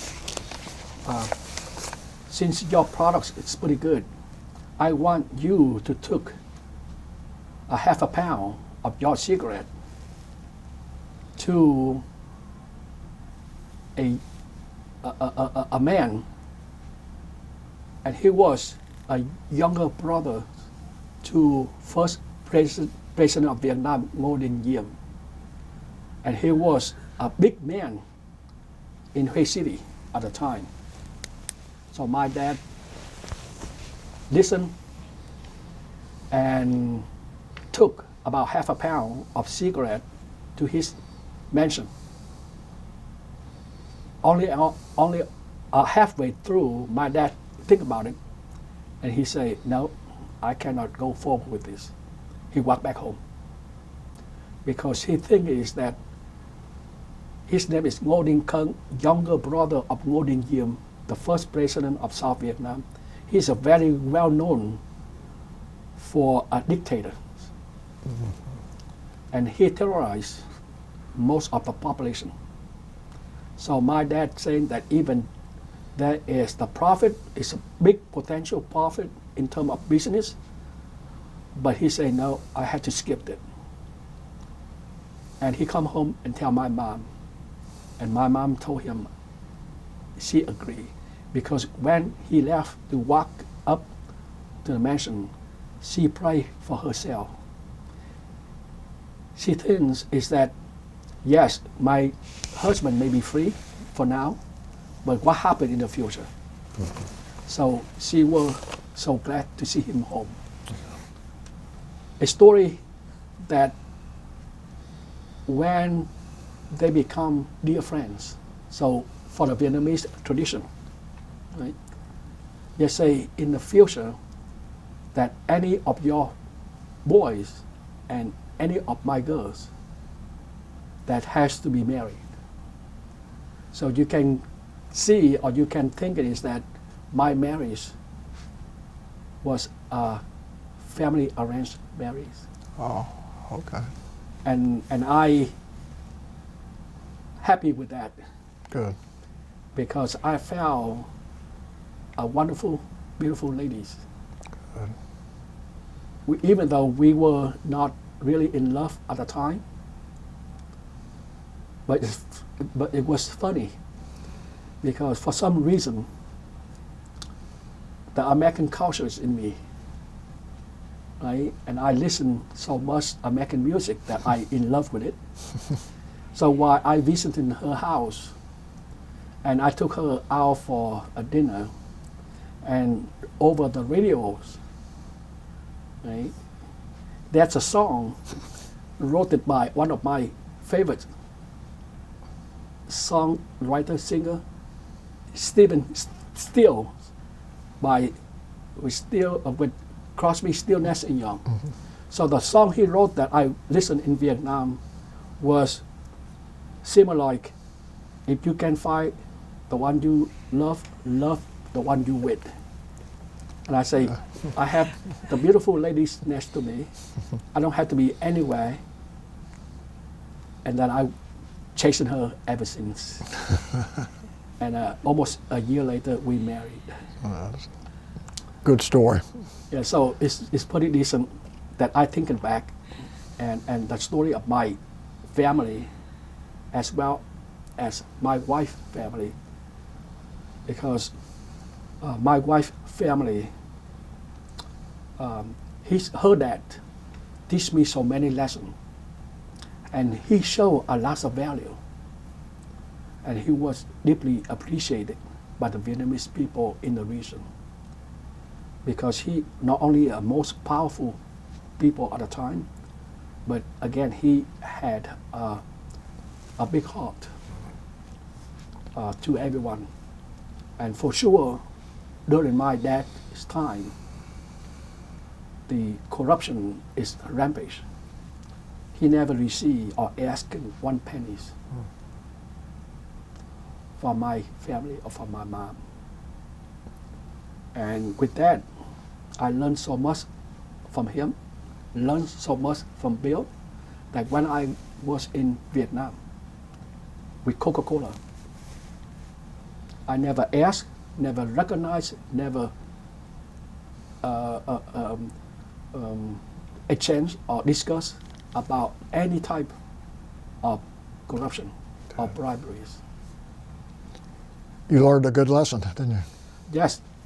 You know, one thing about life, and I always believe in God, that God give you a good memories and a good brain, a good memories for you just to recognize all that. Mm-hmm. And it's up to you to put it together. Yeah. Right? Yeah. In one condition is that you must be not only to yourself, but to others. Right. And you cannot be selfish about this thing. That's a wonderful philosophy. Yes, so that in my, I am part of the journey where I went to. I want to be sure we talk about a couple of things before we finish. What are you doing now, and where are your children? Are they all in the States, or are they in Vietnam? Or? Yes, we worked in Vietnam for 5.5 years. My children went to international school in Hanoi, and after we went back from Vietnam, my son and my daughter, both of them, my daughter attend UGA for her grad school, and then she went to her law school in Philadelphia, Villanova Law School. Mm-hmm. And she finished with her JD / MBA. And now she working in DC. Oh, good. My son, he went to Georgia Tech for his undergrad, and now he also finished his master at Northwestern, and now both of them living and working in Washington DC. Oh. I know you're proud of them. Yes, I so proud to all of them, because they carry the same value Yes. as their uncles, Bill Fleming. Same values as you too, I'm sure. Yes, based on what I hear. I think is that I don't want to take much credit, right? Because it's a time where coincidentally that when we were in Vietnam, Bill become a what you call it, the head of consular section Oh. in Hanoi. And in the weekends, Bill took my family, and mostly Peter and Sophie, my son and my daughter, to many different small villages. And the reason we went there is that Bill working at a time with other relief programs like World Vision and other Red Cross. So in the weekends, many times that Bill went with my family with a relief, a small trucks or sometimes trucks with old clothes or anything that we can provide. That we went to the small villages, and I can see Peter and Sophie sometimes just give it out. So we're thankful for that. That's a good education for them. Yes, I think it's that, again, let's go back to we had to believe and pray Yeah. God, because I always believe God put us on earth for a reason. Yeah. I agree with that. Yes. And your brothers and sisters, where? My sister, after 1975, some of my sister successfully escaped by boat, or called boat people, to different countries. My oldest sister and her family escaped from Hue to Hong Kong, and many of my sister and brother escaped in south of Saigon, that leading to Malaysia and Thailand. Oh, okay. Right? So by Bill doing his job at the time was director of ODP program. He took care of all the Vietnamese refugee, either by boat or by they call orderly departure program. That he, the one, settled thousands and thousands of Vietnamese refugees migrate to U.S. So my sister and my brothers successfully come to U.S. and thanks to the Bill Fleming's families and the generosity of American, our family settled safely in U.S. Good. And their son and their daughters got a good education That's great. and to be productive citizen American. And what are you doing now? I am, after 33 years with Coca-Cola Companies, I retire and do some volunteer works. One of my volunteer works for Coca-Cola was go back to Vietnam and install the water filtration system to ensure the system be able to provide clean water for the poor people in the village. Gosh. The name for that is the Coca-Cola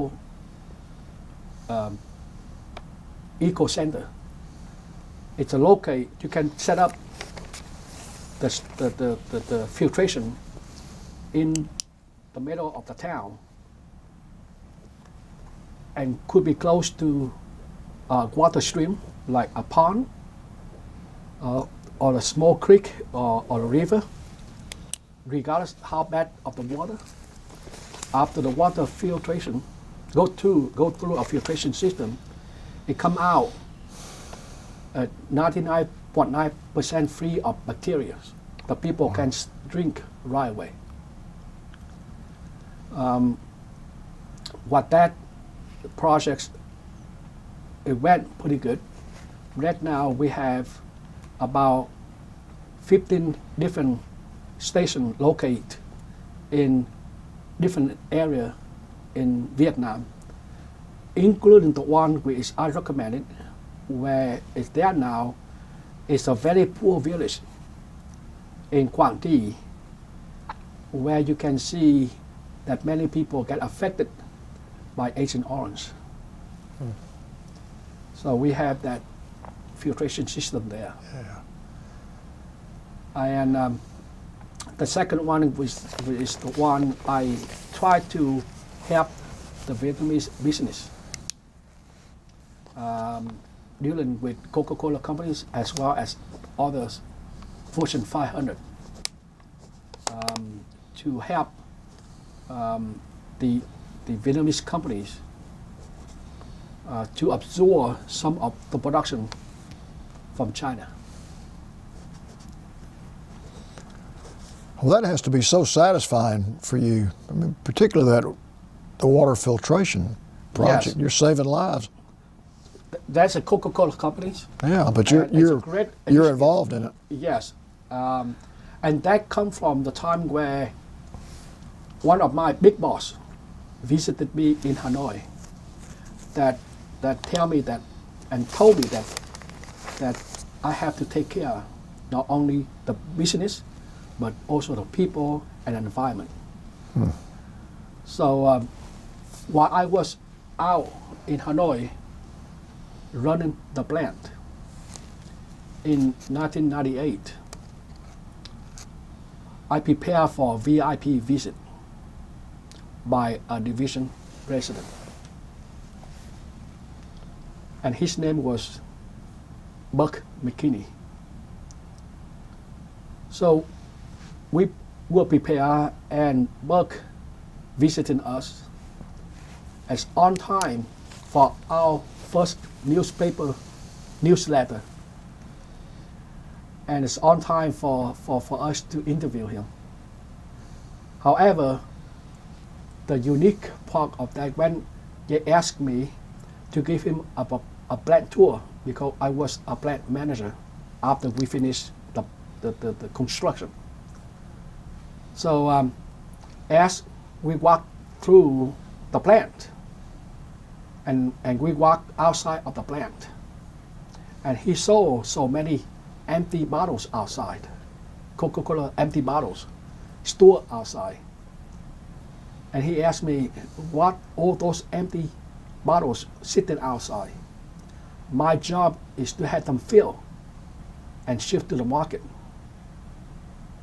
And I told him that, well, the sale forecast as well as the condition at this time, our warehouse just about full.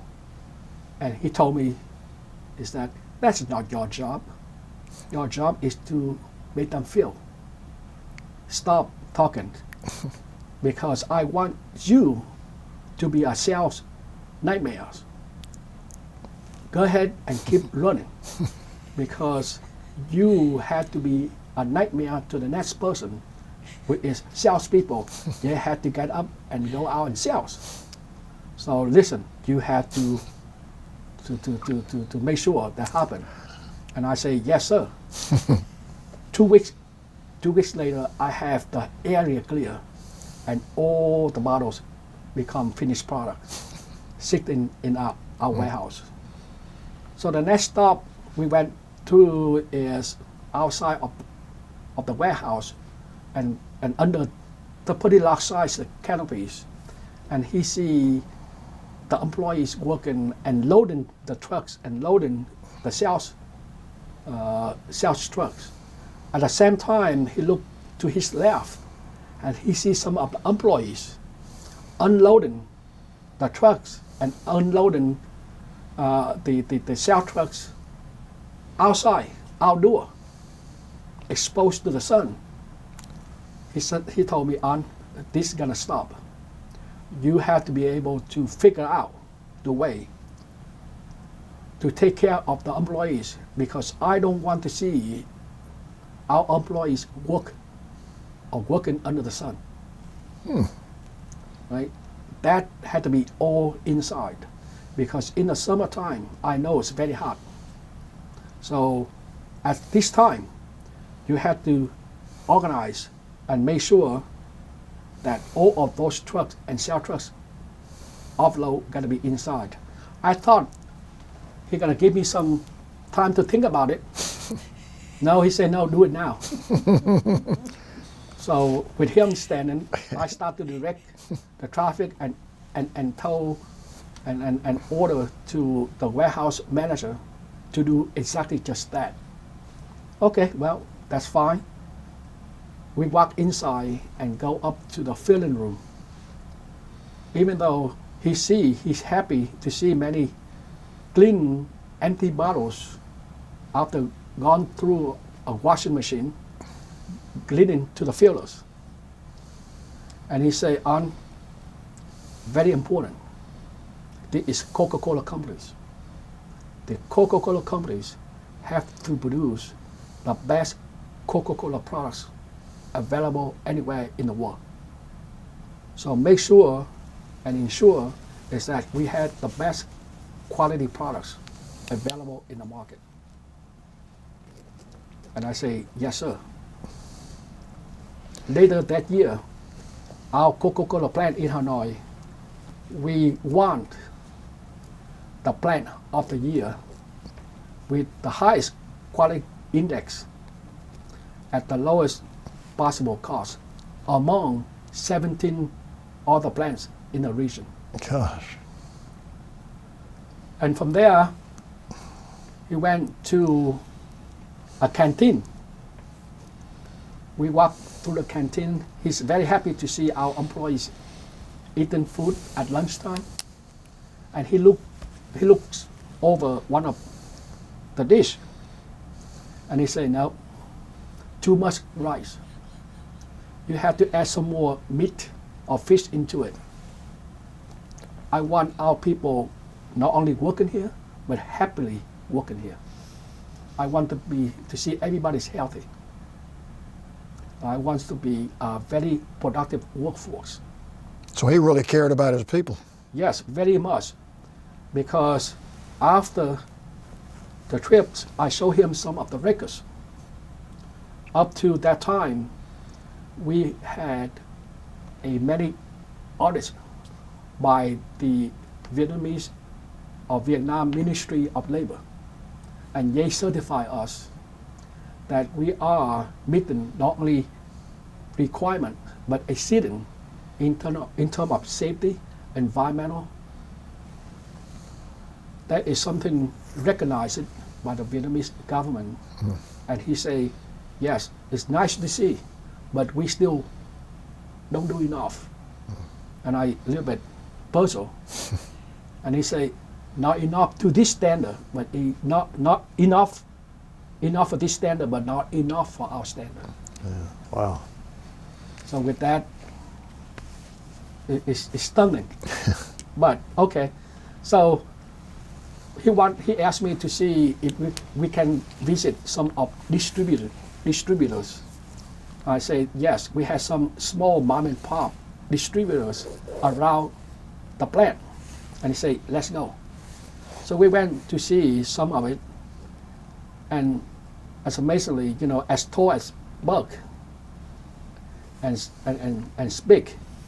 Every time he stopped one of the shop, he always bow down with the sign of Vietnamese respect, something he knows. And he give them a hug and ask them so many questions.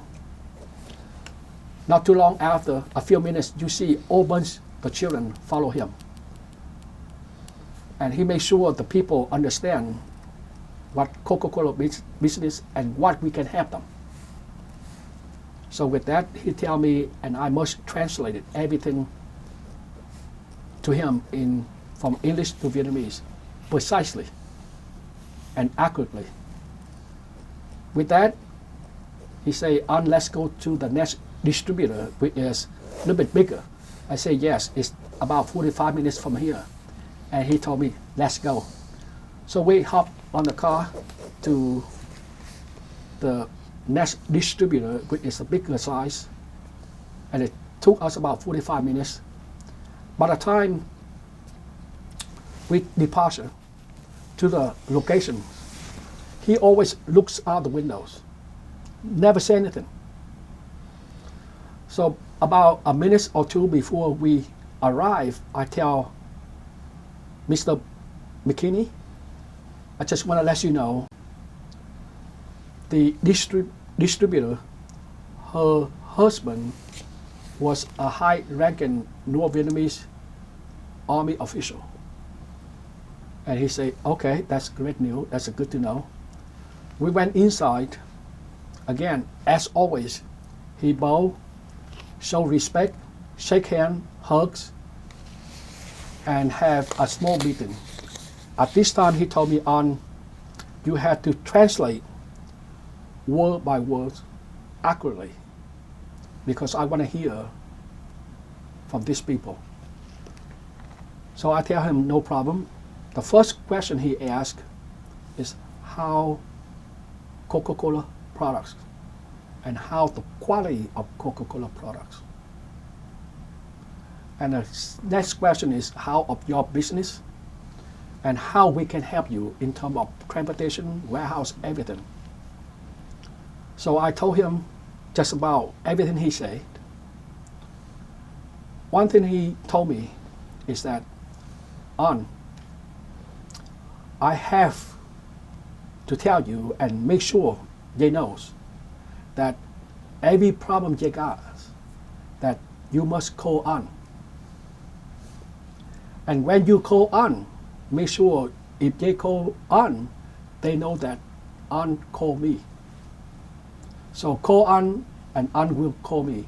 If I don't hear anything from on, that means on he's neither lying or he doesn't do his job.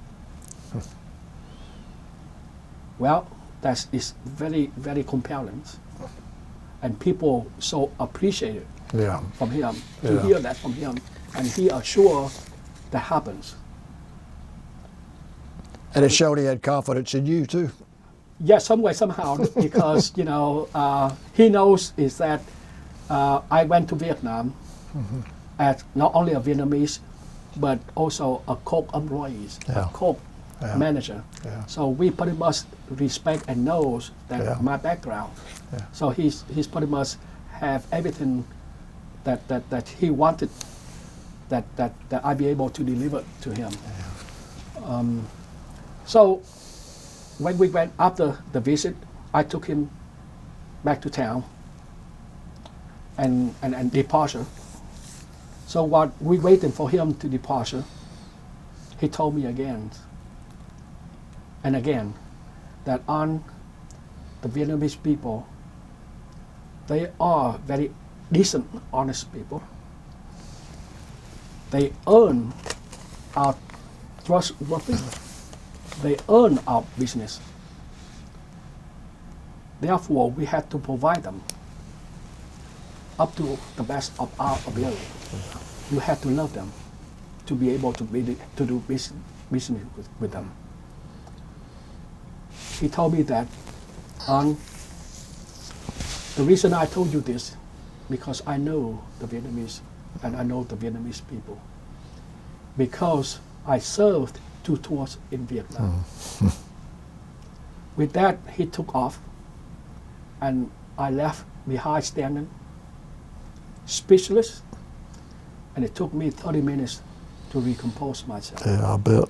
It was a great man. Unfortunately, he passed away 3 years ago. And I wrote a tribute to him, to his wife, and to my colleagues at Coca-Cola. Because when I came back, he became president of Coca-Cola alumni, and I am now is a member of Coca-Cola alumni, war members. It's an amazing journey. Yes. You have had an amazing journey and still having it. And I'm so grateful for it because there's so much there to learn, Yeah, so yeah. much more to share. Yeah. And I love to share my story. Well, I can't tell you how much we appreciate you sharing your story today. And I want to, before we stop, I want to be sure that Sue doesn't have any questions. Do you have any? I think the only thing I was going to ask, you mentioned that you did get to go back to Hue. Yes, yes. What were your thoughts about that? What was that like? Well,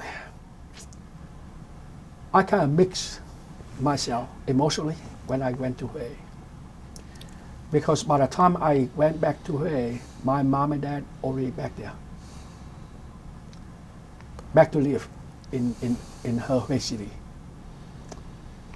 And it's mixed emotional because I had to be very careful and to be able to understand their perception.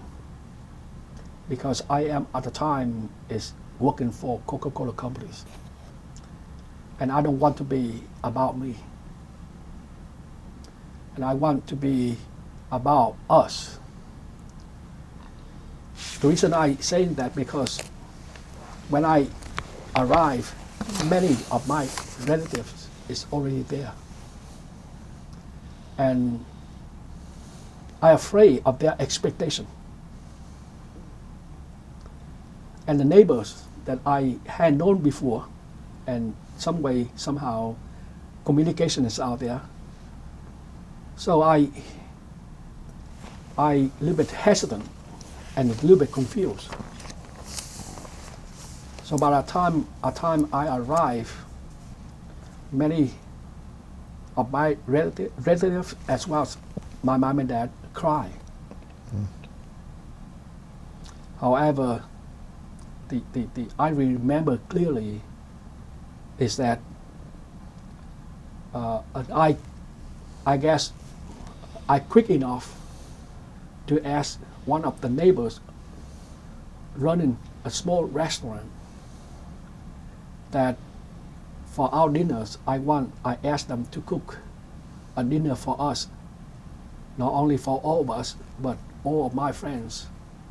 It's about maybe 50 people altogether in my house. So I be able to talk and to express my feeling as well as my desire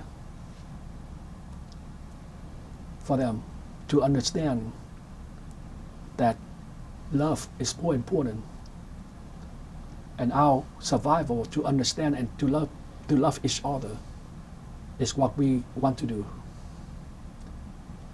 Because aside from the financial things, we need to recognize it, that I am a very fortunate person. And I just don't want to be able to show them that I am a fortunate one. We were very emotional, but we got a lot of people understanding.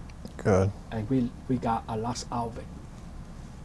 So that is very difficult for me to describe about the emotional. Yeah. Because I know for sure is that what we want to know, what we want to hear, is not what I have or what I had, Yeah. but it's about them, Yeah. about their needs. Awesome. Over time, I be able to help. Well, I know that meant a lot to them for you to come in there and do that. I mean, it's just sort of not only a generous thing to do, but just bringing back your friends and showing that they're still friends, even though it's been many years. Yes, that is something which is not only from Bill teach me, but from Coca-Cola.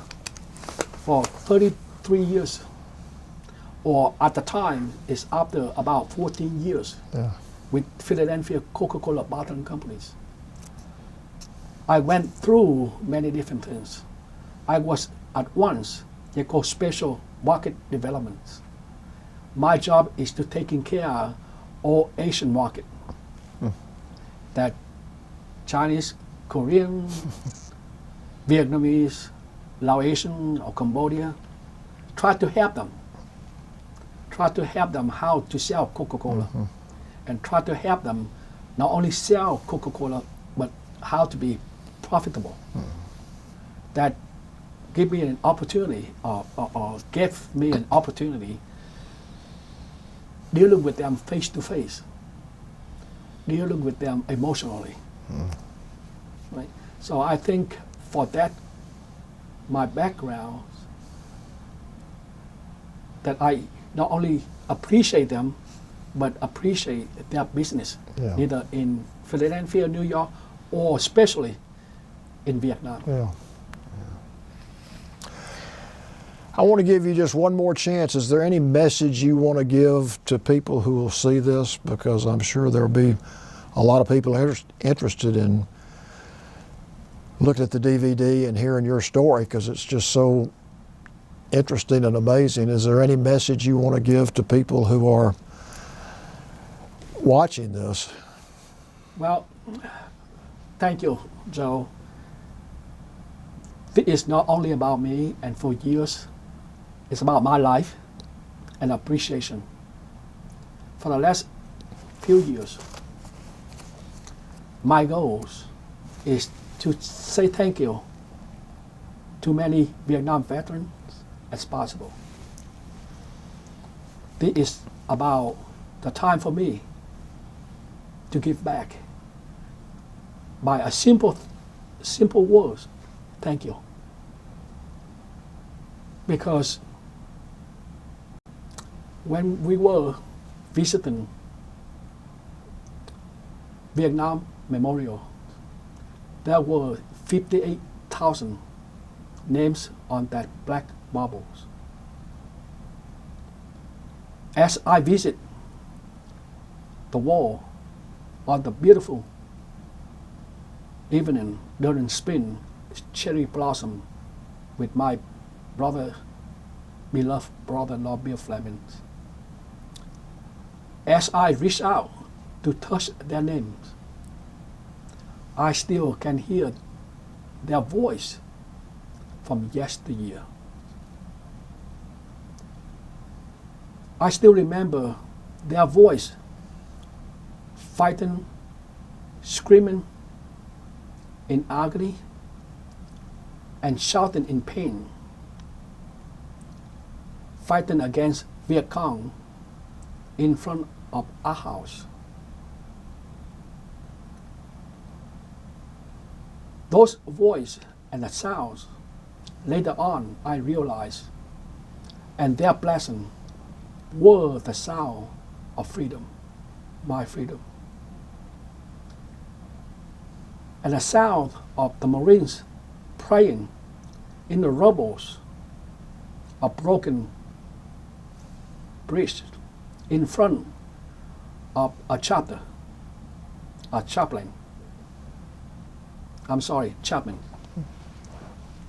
Their voice praying was the sound of faith.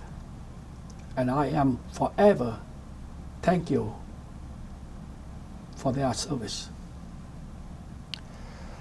Well, those are powerful words, and there's nothing I can say to follow up on that other than to not just thank you for coming in here today and sharing your story, but all you've done throughout your life,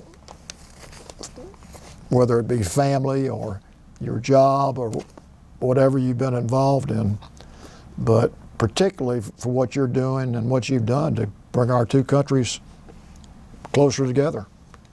And you may not realize it, but I think every time you did anything over in Vietnam in connection with Coca-Cola or with the water treatment that you're involved in, helps the two countries become even closer. And I just want to thank you for that, and thank you for all you've done. One more, and please allow me Sure. to thank you people that walk through my life. in Hanoi, Vietnam. That Mr. Peterson, the first American ambassador to Vietnam, he was an Air Force pilot, shot down over Hanoi sky, captured and spent almost 6 years in jail in Hanoi Hilton. He came and visited me in Hanoi and visit the plant. The one thing he told me, and I still remember clearly today, is that regardless where we came from, we all humans in different race. But for 1,000 and 1,000 years, our characters never change. As such, we had to treat everybody with respect, with utmost respect for their beliefs. I spent some years in jails just thinking what my head went through, but that's my answer. We all humans. I can't think of a better way to It's perfect. stop. That's perfect. Thank you so Thank you much. so much. for Yes. Yeah. being willing to do this. We appreciate it. Thank Yes. you. Anything else, or maybe there is a time when anything else that you can think of, and I think you asked many. That was amazing. Yeah, I think we're great. We're still on camera, so I think are we good? Going to wrap it up? Yep, we're good. Good, yeah. Okay, thank you.